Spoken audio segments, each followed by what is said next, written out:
बुद्धि, अहंकार, ये भी शिव बनाता है। और फिर शिव से मनुष्य कैसे बनता है? फिर पंच महाभूतों से, आकाश, अग्नि, जल, वायु, पृथ्वी, ये पंच महाभूतों से ये शिव बनाता है। तो हमें अभी क्या करना चाहिए? मैं सरल भाषा में, प्रैक्टिकल साइड में आज के फर्स्ट सेशन में बताता हूं क्या करना चाहिए। तो हमें जीव बनता है, खुद ही अपनी मर्जी से शिव जीव बनता है। कैसे? शक्ति से माया धारण करता है, पुरुष प्रकृति, मन, बुद्धि, अहंकार हमारे अंदर आता है और फिर हम पंच महाभूतों से जीव बन जाते हैं। तो अगर जीव को वापस शिव प्राप्त, शिव तत्व पर जाना चाहिए। जीव कैसे शिव बन जाएगा? ये थोड़ी सी बात, ये बेसिक क्वेश्चन है, थोड़ा ध्यान से मेरी बात सुनिए। हम प्रभु की तरफ कैसे जा सकते हैं? क्या पूजा पाठ से जा सकते हैं? नहीं। क्या कोई मंत्र से हम प्रभु की तरफ जा सकते हैं? नहीं। हम प्रभु की तरफ से, उसे की शक्तिपात से जाते हैं, प्रभु के ही अनुकंपा से, लॉर्ड शिवा की मर्जी से ही लॉर्ड शिवा की तरफ जा सकते हैं। उसके ही अनुग्रह से ही हम, उसके हमारी कृपा हो सकती है। और ये अनुग्रह गंगी विद्या दया भगवती देवी शिवा शांभवी शक्ति शंकर वल्लभा सुनैना वाक्वाक्तनी बैरी हुई हिमकारी परा परमही माता कुमारी तसै। जय मां। आ जाते हैं राम कोई बुला के देख ले, राम नाम अति मीठा है।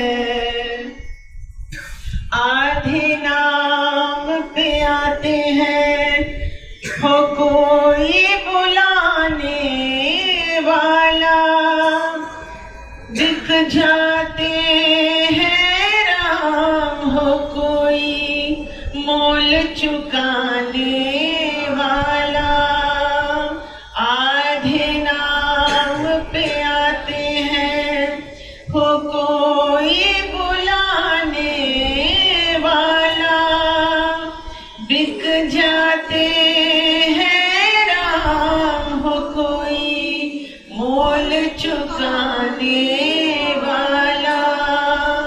कोई जौहरी आके, कोई जौहरी आके मोल लगा के देख ले, राम नाम अति मीठा है, कोई गा के देख ले। आ जाते हैं राम कोई बुला के देख ले, राम नाम अति मीठा है। राम नाम, राम नाम, राम नाम, राम नाम, राम नाम, राम नाम, राम नाम, राम नाम। राम नाम अति मीठा है, कोई गा के देख ले। आ जाते हैं राम कोई बुला के देख ले, राम नाम अति मीठा है। मन भगवान का मंदिर है, यहाँ मैल डालने देना, हीरा जनमन मोल मिला, इसे व्यर्थ गवाना देना। मन भगवान का मंदिर है, यहाँ मैल डालने देना, हीरा जनमन मोल मिला, इसे व्यर्थ गवाना देना।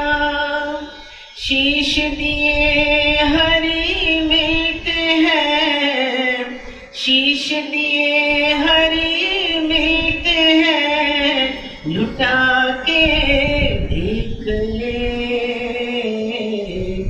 राम नाम अति मीठा है, कोई गा के शंकर। हरि ओम तत्सत, हरि ओम तत्सत, हरि ओम तत्सत, हरि ओम तत्सत। महामंत्र है ये, जपा कर हरि ओम तत्सत। हिरण्यकश्यप ने जो खंबा रचा था, हिरण्यकश्यप ने जो खंबा रचा था, तो क्यों भक्त प्रहलाद उससे बचा था।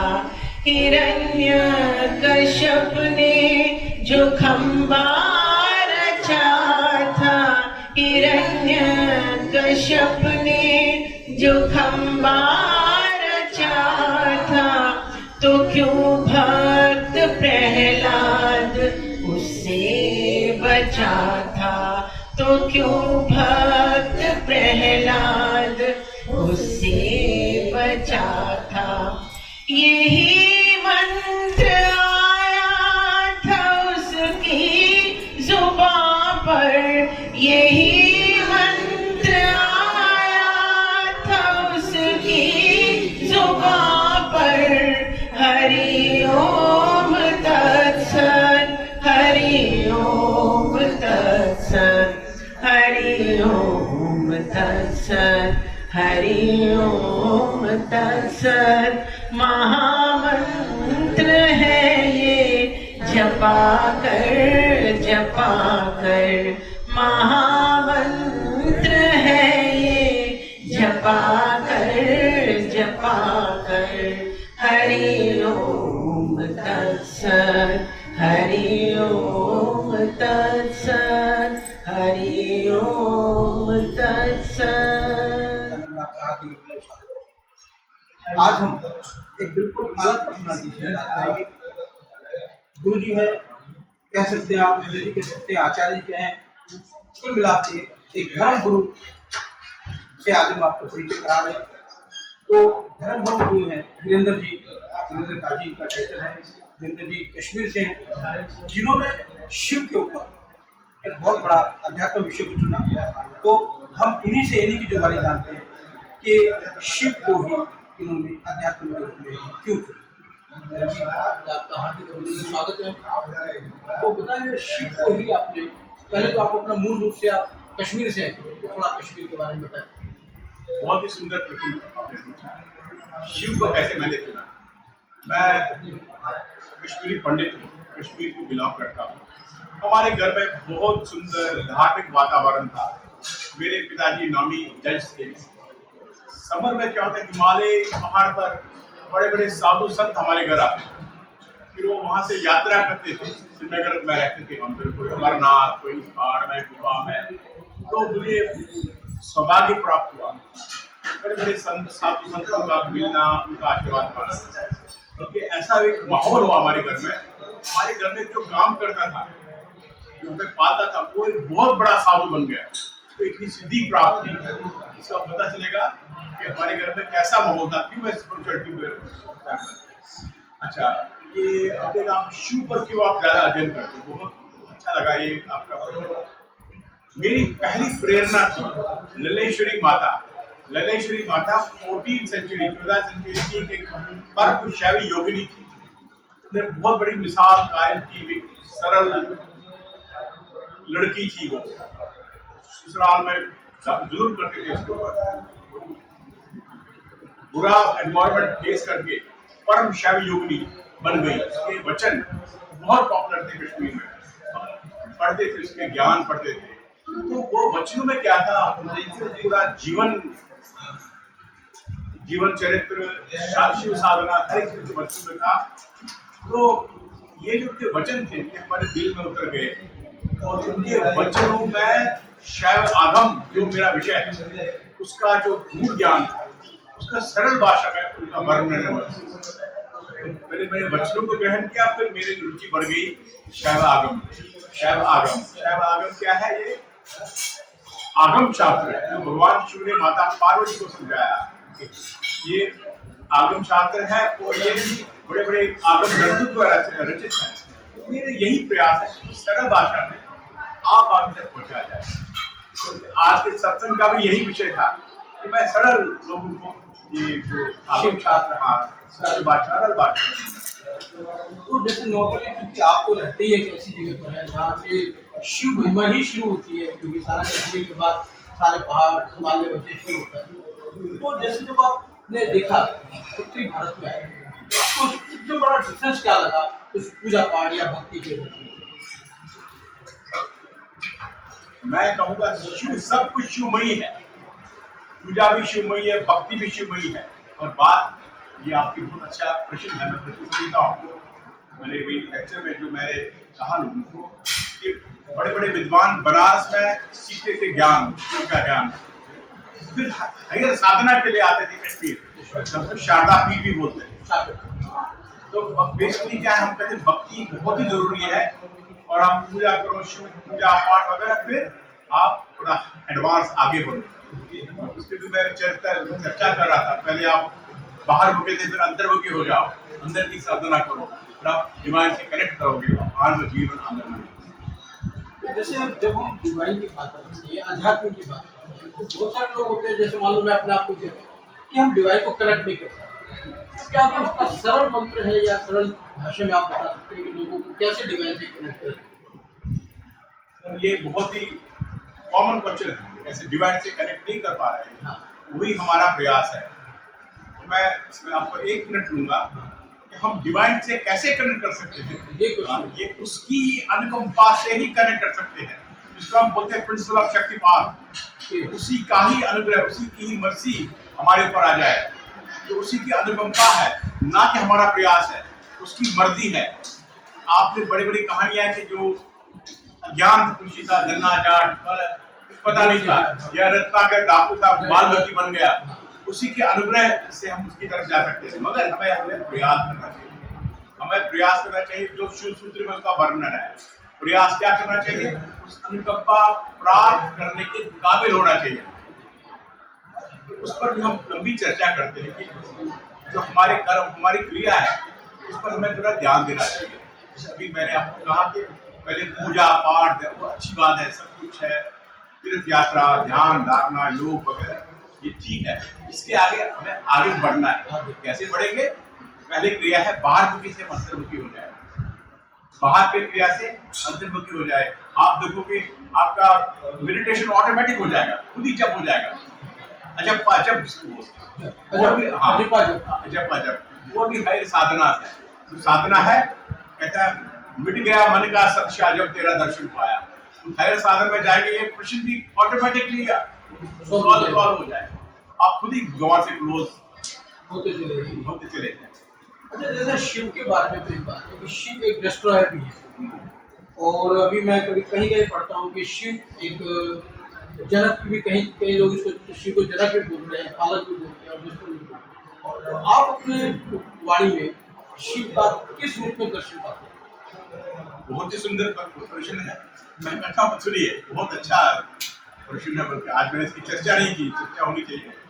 भगवान शिव हमेशा पंचकृत करते हैं, भगवान शिव 5 क्रियाएं करते हैं, हमेशा 5 क्रियाएं करते हैं। जैसे अभी आपने कहा ब्रह्मा विष्णु महेश, क्रिएशन, प्रिजर्वेशन और डिस्ट्रॉयर, और कोई डिसअपियरेंस भी होता है। हम कहते हैं कि भगवान शिव पंचकृत करते हैं संसार का चलाने के लिए, संसार चलाने के लिए भगवान शिव पंचकृत करते हैं। पंचकृत में क्या है? पहला है क्रिएशन, एमिनेशन, अपना ही स्वरूप प्रकट करते हैं, क्यों है, यही रूप है, अपना ही रूप प्रकट करता है। फिर पालन, और क्या डिस्ट्रॉय करते हैं, हम विड्रॉवल करते हैं, अपना उसको विड्रॉ करता है। और भगवान शिव क्या करता है? संसार चलाने के लिए प्रश्न है कर खुद ही क्रिएशन, पालन, हम क्यों मुसीबत में हैं, हम क्यों परेशान है ना, भगवान शिव 2 क्रियाएं और करता है। इसको क्या बोलते हैं? तिरोधान और अनुग्रह। तिरोधान भी छूना, भगवान शिव छुप जाता है, उससे क्या होता है? हम सब शिव है, पर तिरोधान क्रिया से माया आती है। मैं ये हूँ, वो ये है, ये मेरा दोस्त है, मेरा दोस्त नहीं, मुझे ये बनना है, मैं आता है। तो ये ड्रामा भी शिव एंजॉय करता है, संसार का ड्रामा देखने के। मगर इस तिरोधान जब शिव पर्दे के पीछे छुप जाता है, ये तिरोधान तो यह है। अब शिव को कौन निकालेगा पर्दे के पीछे? शिव को तो स्वयं शिव ही निकालेंगे अपने आप। फिर एंड में अनुग्रह मार करता है, अनुग्रह मार करता है कि पता रियलाइजेशन होता है, अनुग्रह करता है असली ज्ञान देता है। इसको मैं एक थोड़ी सी सरल भाषा में ये समझाता हूँ। जैसे मैं एक बड़े होटल में खाना खाने गया, मैं होटल में बड़े खाने खाने जा रहा हूँ, ये हुआ क्रिएशन। अच्छा, मैं बड़ा मजा आ गया, मुझे खाना में एंजॉय किया, ये हो गया प्रिजर्वेशन, सस्टेन था, एंजॉय कर रहा हूँ। अब मैं निकल गया, वापस चला गया, हो गया संभाल खत्म। फिर मैं सोच रहा हूँ कितना अच्छा था, सब्जी होता, क्या मजा था, ये मेरे दिमाग में इंप्रेशन है। ये हो गया तिरोधान। हाँ, फिर बोला अरे ये भी प्रभु का खेल है यार, तो अच्छी बात है, ये हो गया अनुग्रह। ये पंचकृत चलते रहता है भगवान। पंचकृत आपको बहुत अच्छे एक उदाहरण से समझा। तो एक चीज बात ये कि जब हम अध्यात्म करते हैं, हम मेडिटेशन करते हैं, मेडिटेशन के बाद हम शिव में होते हैं, तो इसके बाद में जैसे इसके अंदर से एक चीज निकल जाती है कि हम शिवलिंग की पूजा करते हैं। शिव को मनाने के लिए हम शिवलिंग पूजा करते हैं, उसको दूध चढ़ाते हैं। तो अध्यात्म के अलावा पूजा पाठ की पद्धति है, तो इसको किस तरह से इसके साथ एसोसिएट करते हैं? ये देखिए, जब तक ना आपका कोई हाई रियलाइजेशन हो, पूजा पद्धति बहुत जरूरी है। ये अपने शिवलिंग क्या है वो भी आप देखेंगे, वो साकार से निराकार की तरफ जा रहे हैं, कि नहीं? निराकार को ही मानते हैं फिर आप। तो इसको पूजा पद्धति जरूरी है, जिसमें अभी कहा हमारा ध्यान क्या होना चाहिए, आगे बढ़ना है। तो कैसे बढ़ेंगे? मैंने बाहर मुझ से पहला स्टेप अंतर, ये पूरा ज्ञान, जैसे अनुग्रह कैसा होता है, मैंने कहा उसी के अनुग्रह थोड़ा सा ज्ञान का अवेयरनेस होना चाहिए, उसी की अवेयरनेस आनी चाहिए, और हमें आगे बढ़ना चाहिए। बाहर मजा ही मजा है। तो क्या थोड़ा सा कैसे मतलब या प्रयोग करके कि बाहरी मुख्य तंत्र में की जाए, एक मिनट की मेडिटेशन करके आपके कोई एक दो मिनट के शब्दों में थोड़ा सा इसको, ताकि लोग इसको घर पे भी ट्राई कर सके, प्रैक्टिस कर सके। हमारे से बहुत से लोग कहते हैं कि जब हम देखते हैं तो आंखों बंद करिए, दूर देखिए, वहाँ पे आपको रोशनी। तो इस तरह से आपका कोई एक फार्मूला कि ललेश्वरी माता का सुंदर कविता बताता हूँ। कहते हैं, शिव फैलाए सूक्ष्म जाल, शिव फैलाए सूक्ष्म जाल, स्वयं ही घट घटवासी है। अरे जीवन में ही तुम पहचानो, मर के क्या पहचानोगे। चिंतन से तुम गहन मनन से बात तत्व की जान लो। खुद को खुद से अलग करो, क्या नश्वर है अविनाशी है। शिव फैलाए सूक्ष्म जाल। अब मैं 3 बातें कहूंगा जब आपने प्रश्न पूछा कि हम बिजली कैसे प्रोग्रेस करते हैं। पहला बात है तो मैं कहूंगा शिव समवेश, दूसरा बात करूंगा मैं शुद्ध विकल्प, तीसरा बात करूंगा एनर्जी ऑफ प्राण, प्राण शक्ति पर ध्यान। ये 3 स्टेप्स है। तो पहला स्टेप जो है शिव समवेश, हम ये जरूर मानो कि हम सब शिव है, शिव से अलग नहीं है, ये सब उसी का क्रिया है, सुख दुख उसी का है। इस पर हमें लंबी चर्चा करनी, मैं कह ही रहा था कि कल जो कर्म है, जो भी कर्म करेंगे ये बहुत जरूरी है, तभी हमारे मेडिटेशन में भी सेट हो जाएंगे। जो कल कर्म करेंगे वो शिव ही करेगा। मैंने सबको समझा रहा था कि अगर आप सब मानो कि शिव कर रहा है तो तकलीफ नहीं होती, खुश रहेंगे। और अगर बाधा भी आएगी वो भी शिव ठीक करेगा। हम क्या करेंगे, कहते हैं हम मूर्ख जो काम बिगाड़े राम वो काज बनाएंगे। हम तो काम बिगाड़ेंगे, राम तो काज बनाएगा। तो ये बहुत जरूरी है कि शिव समवेश, शिव को ही पूरा मानो। फ्यूचर भी शिव करेगा, कल एक्टिविटी होगा वही शिव करेगा, बाधा भी शिव क्रिएट करेगा, वो दीवार भी शिव क्रिएट करेगा। आप आनंदमय हो जाओगे। क्योंकि ये जरूरी है पूरा मानना कि हम शिव, ये मैं नहीं करने वाला हूँ, शिव करने वाला है। सेकंड मैं कहता हूँ कि भाई मन को कैसे हैंडल करें। एक शुद्ध विकल्प, अगर आप बाहरी क्रिया से ओम नमः शिवाय का जप करेंगे, कोई मंत्र हमारी भाई बहन कर रहा है, कोई भी ये अलग अलग टाइप के, मगर सिर्फ 2 मिनट ट्राई कर दीजिए, अंदर से अंतर्मुखी हो जाए। इसको ओम नमः शिवाय आप एक शॉर्ट बंदी को शो हम ले सकते हैं, शो गुरु बोले, कुछ भी बोले, वाहे गुरु बोलिए, तो फिर आप मन में सीधा रहिए, ध्यान में रहिए, 5 मिनट ट्राई कर दीजिए शिवोहम। उसके बाद नेक्स्ट शिवोहम, बीच में ध्यान दीजिए पूरा ध्यान शिवोहम, और मेरा कंसंट्रेशन जाएगा, आप जाएगा। फिर नेक्स्ट फिर इसमें क्या है, बीच गैप में परादेवी का वास है। This is supreme goddess resides in the junction point, इसको हम संधि भी बोलते हैं। इसमें परादेवी का वास है, तो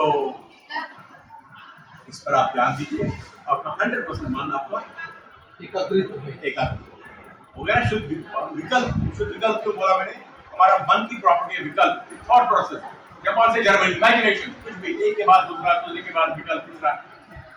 हमारा पर्पस है शुद्ध विकल्प, प्योर थॉट प्रोसेस। ये प्योर थॉट हो जाएगा, मन ऑटोमेटिकली निर्विकल्प हो जाएगा।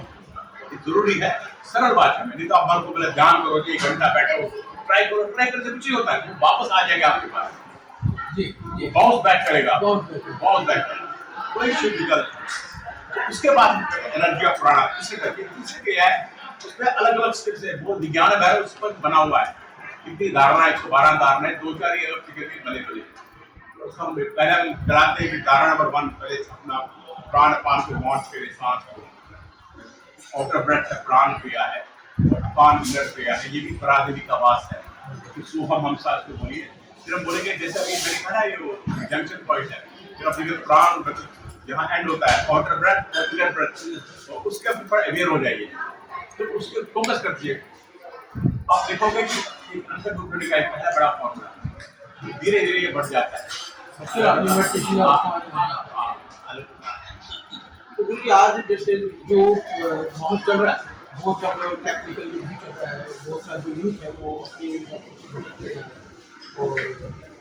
तो आप कुछ शब्दों में अगर यूथ को एक आप कहना चाहते हो बात इस मेडिटेशन को लेकर, ध्यान को लेकर, परमात्मा को लेकर, तो आप उसको क्या संदेश देंगे, उसको किस तरीके से एक मोटिवेशन होगी? Be positive. बल्कि मैं यूथ को बड़ा अच्छा समझता हूँ, मैं यूथ को अच्छा समझता हूँ, मैं कहता हूँ यूथ को पूरा फ्यूचर है। अरे आपके पास सब कुछ है, आपको फ्यूचर है, आपको समय है, टाइम है, आप बिल्कुल आगे बढ़ सकते हो। खाली एक बात मानो, जो भी आप करो शिवमयी करोगे। ये नौकरी भी शिव की क्रिया है, ये पूजा भी शिव की क्रिया, नौकरी शिव क्रिया, आपका बिहेवियर सब कुछ जब आप शिव का प्रेम करोगे, you will become automatically good person. क्योंकि यूथ को ये भी बोलता हूँ मैं, अभी आपने यूथ की बात कही कि अब कुछ यूथ आते मेरे पास, सब हमें गिल्टी फील हो रही है, मुझे बुरे विचार है, अच्छे थॉट, बैड थॉट, गंदे थॉट, जेलसी, जो भी बुरे थॉट है, मैं कहता हूँ अरे इसी मन को शिव की भक्ति में डालो, आप शिव का प्रेम करो, इसी मन से, जिस मन से आप बुरे विचार हो, यही मन आपको लिबरेशन का कारण बनेगा, यही मन आपकी मुक्ति का कारण बन गया। तो घबराने वाली बात से आगे दौड़ो, डिवाइन प्रेम रखो, सब कुछ ठीक हो जाए। अच्छा है खुद ही पॉजिटिव। तो ये गुरुजी ने कितनी बढ़िया बात बताई कि हम कितनी वस्तु पॉजिटिव, तो आप अपने आप में किसी चीज की कोई गिल्टी नहीं होनी चाहिए लाइफ में, तो आप अपने आप को लाइफ में प्रैक्टिस कर पाएंगे। नमस्कार, नजर दिल यूट्यूब चैनल में आपका हार्दिक अभिनंदन, स्वागत है। आज हम बात करते हैं स्पिरिचुअल गुरु माँ से हम कह सकते हैं, तो जानते इन्हीं से जानते हैं, इन्हीं के मुख से आज स्पिरिचुअल के बारे में। तो पहले आप थोड़ा सा अपना परिचय दें।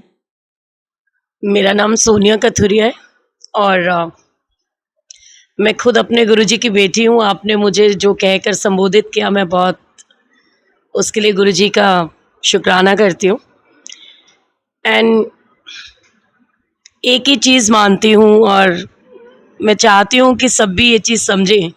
हमारे साथ काजी साहब भी हैं एंड गुरुजी की पुरानी संगत में से हैं। गुरुजी एक ऐसी शख्सियत, मेरे रब परमात्मा, जिन्होंने संपूर्ण सृष्टि के कल्याण के लिए शायद जन्म लिया था, मैं तो यही कह सकती हूँ। और बहुत छोटी सी उम्र में वो इतनी पब्लिक को हमारे साथ जोड़ के गए। कोई गुरुजी के पास अपनी मर्जी से स्व इच्छा से अगर चाहे कि मैं आ सकूं तो नहीं आ सकता। वो सिर्फ तभी आता है जिसको स्वयं गुरुजी महाराज बुलाते हैं। इसीलिए जो मेरी कोशिश रहती है, हम चाहते हैं कि सारी की सारी संगत, जितने भी पूरी सृष्टि में जितने भी लोग हैं सब, क्योंकि ये सृष्टि कहते हैं शिव ने ही बनाई है और शिव ही बनाने वाले हैं और शिव ही इसको ख़त्म कर सकते हैं। सो सब कुछ करने वाले गुरुजी महाराज, जिन्होंने हमें अपनी संगत में अपने परिवार के साथ जोड़ा और पता ही नहीं चला ये सफ़र कब कैसे कहाँ हम पहुँच गए। एक्चुअली में जो ब्लेसिंग्स पेज है वो बाय द ग्रेस ऑफ गुरुजी महाराज हमने कोरोना काल में स्टार्ट किया था, जिसका सिर्फ एक ही मोटिव था कि न सिर्फ गुरु परिवार को, बेसिकली जितने भी लोग हैं सबको एक पॉजिटिव थॉट्स के साथ, एक प्यार के साथ, एक परिवार की तरह बांध के रखना और एक पॉजिटिविटी उनको देना। क्योंकि जितना हमने देखा इस कोरोना काल में कि जो डेथ रेट्स थी वो as compare to corona patients उनकी ज़्यादा थी, जो लोग बहुत ही ज़्यादा दहशत में थे। तो बस एक ही गुरुजी महाराज का कृपा से हमने एक, वो कहते ना, उसको कह सकते हो महामंत्र कि if you are positive then corona is negative, और अगर आप नेगेटिव हो तो कोरोना पॉजिटिव है, दैट्स ऑल। इससे बड़ी कोई चीज़ नहीं। तो ना सिर्फ गुरुजी महाराज ने हम लोगों को प्रोटेक्ट किया, इनफैक्ट शायद वो शख्सियत, वो काबिलियत हमें बख्शी कि गुरुजी की कृपा से बहुत सारे परिवारों को एक संभालते हुए, संजोते हुए एक माला के रूप में सब लोग ठीक हैं, सुरक्षित हैं। न सिर्फ वो जो गुरुजी महाराज को मानने वाले हैं, बल्कि पूरे के पूरे, जो मुझे लगता है कि हमारा जो इंडिया के लिए बहुत बड़ा चैलेंज था कोरोना से जूझना, लेकिन आज हम सब लोग ठीक हैं, सुरक्षित हैं। तो ये सिर्फ और सिर्फ गुरुजी महाराज की कृपा से है। अगर वो नहीं होती तो शायद ये संभव नहीं था। इसीलिए मैं हमेशा यही कहती हूँ कि गुरु मेरे संग सदा है नाले। ये विश्वास अगर हमारे भीतर है, क्योंकि गुरु आपको, कहते हैं ना, गुरु वो शख्सियत होती है जो आपको अंधकार से प्रकाश की तरफ ले जाता है। सो गुरु जी की कृपा से मैं दीपक गुप्ता जी से भी ये अनुरोध करूँगी कि ऐसे ही अच्छे अच्छे मैसेजेस वो पब्लिक तक पहुँचाते रहें, खूब तरक्की करें और इनका नज़रे दिल्ली, एक शख्सियत जो कहते हैं ना, शायद आज यहाँ पर हमारे साथ बैठे हैं तो बकायदा उनको पब्लिक बहुत अच्छे से इनके यूट्यूब को फॉलो करे और ये कहते ना सोसाइटी के लिए बहुत अच्छे अच्छे वर्क्स करें। So thank you so much. देखिए, आपने बहुत अच्छी बात की। पहले तो आपने मैं इतनी ब्लेसिंग ली उसके बहुत धन्यवाद। पर आपने एक बात बड़ी अच्छी बोली, if you are positive then corona is negative and if you are negative then corona automatically positive. तो एक मंत्र जो है ना, ये हर आदमी के मुंह से नहीं निकलता, ये गुरु की शख्सियत होती है, गुरु की ब्लेसिंग्स होती है, तभी ऐसे विचार आते हैं। तो हमें बड़ा अच्छा लगा ये विचार सुन करके। आपका कोई दो शब्दों में कोई संदेश किसी को देना चाहें, जैसे लोगों को अध्यात्म को लेकर गुरु जी को, दो मतलब बहुत छोटे शब्दों में। देखो, ये सिर्फ कोरोना के लिए ही नहीं है कि हमें पॉजिटिव रहना है तो कोरोना, अगर हम पॉजिटिव हैं तो लाइफ के अंदर जितने भी चैलेंजेस हमारे पास आते हैं, हम हर एक चैलेंज को एक स्वीकार करते हुए जब हम अपने आप को एक उस परमात्मा के पॉजिटिव ऑरा में लेते हैं, तो आप किसी भी परमात्मा को मानते हो। ये नहीं है कि, क्योंकि हमारे सामने ये भी बहुत चैलेंज था कि लोगों को लगता था कि अगर हम गुरुजी के मंदिर जाएंगे सिर्फ तभी हमें ब्लेसिंग्स मिलती हैं और नहीं होगा तो शायद हम मर जाएंगे। बहुत सारे ऐसे लोग थे। सो गुरुजी ने ये कोरोना काल एक्चुअली में हम लोगों को, कहते ना कि जब आप बाहर नहीं जा सकते हो तो आपके पास सबसे अच्छा बेस्ट सोल्यूशन है कि आप अपने अंदर चले जाओ। अगर आप अपने भीतर जाते हो तो कहते ना कि ਰੱਬ ਤੇਥੋਂ दूर नहीं, तेरा भी कसूर नहीं, पर वेखण वाली अख ਜਿਹੜੀ ਉਹਦੇ ਵਿੱਚ नूर नहीं। हम लोगों के पास ही परमात्मा है, वो हमारे भीतर है, हर एक इंसान के अंदर है। अगर हम ये सोचें, गुरु जी का सिर्फ एक ही संदेश था अपने पूरे संगत के लिए कि गुरु जी कहते सी मैं तां खुश होना ਜਦੋਂ मेरी संगत खुश होंदी है। और ये सिर्फ एक संदेश देते थे कि आप स्वयं भी खुश रहिए। अगर आप किसी का अच्छा नहीं कर सकते तो किसी का बुरा मत कीजिए, और जितना हो सके गुरुजी ने ये जो परिवार बनाया है, इनफैक्ट आज ही मुझे एक छोटा सा याद आ गया सवाल। एक आंटी का मेरे पास फ़ोन कॉल आया कि आंटी मेरा जो ब्रदर है हाल फिलहाल में उस दोनों हस्बैंड वाइफ की डेथ हो गई, एंड मेरी मम्मा है, उनकी सिर्फ इतनी सी वो जो कहते हैं ना पेंशन एंड ऑल, एक 5,000 रुपये उनके पास आते हैं, जिसमें उन्होंने अपने पोते पोतियों को भी पालना है। और मेरे बच्चे को मतलब 11th में है मेरा भतीजा, तो उसको आज स्कूल से जब वो इतने दिन बाद गया तो टीचर ने ये कह दिया कि क्योंकि तुम यूनिफॉर्म में भी नहीं हो और तुम्हारे पास में बुक्स भी नहीं है, तो 3-4 दिन में हम तुम्हारा एडमिशन जो है कैंसिल कर देंगे, तुम्हें यहाँ से स्कूल से निकाल देंगे।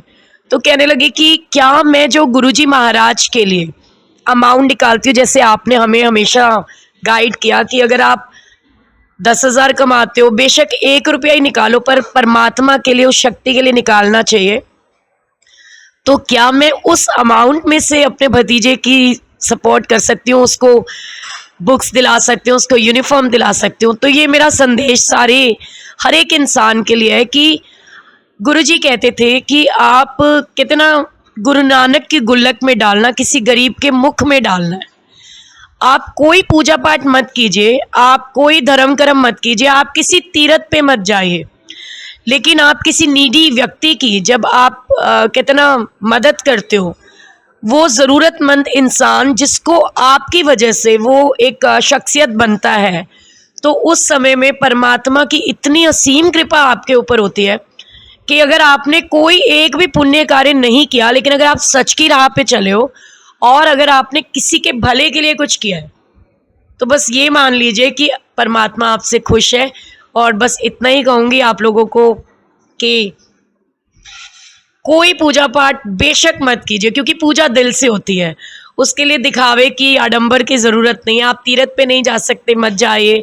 आप कोई इवेंट ऑर्गेनाइज नहीं कर सकते, कथा कीर्तन जागरण नहीं करा सकते, मत कराइए। पर अगर आपके पास सामर्थ्य है कि आप किसी गरीब की मदद कर सकते हैं, वो आप ज़रूर कीजिए।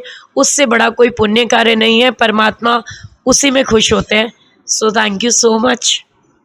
बहुत बहुत बहुत अच्छा बोला आपने कि परमात्मा उसी से खुश होते हैं अगर आप किसी की मदद करते हैं। तो बहुत बहुत धन्यवाद आपका। आपका हमेशा के लिए शुभ हो परमात्मा।